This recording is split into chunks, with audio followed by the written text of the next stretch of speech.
বড় বিপর্যয় এড়ালো up Bongaon local.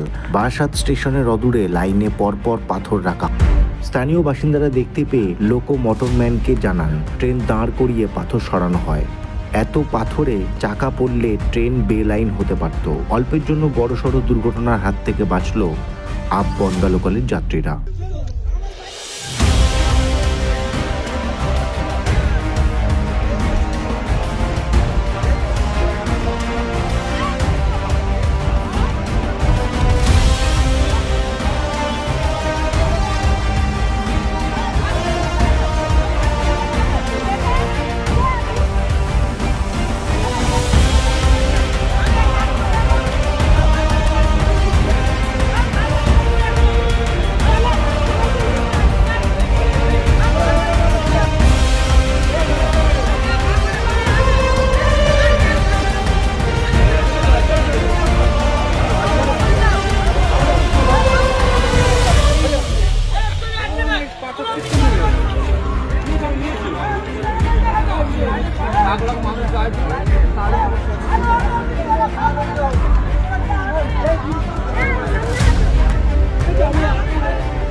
এই খবর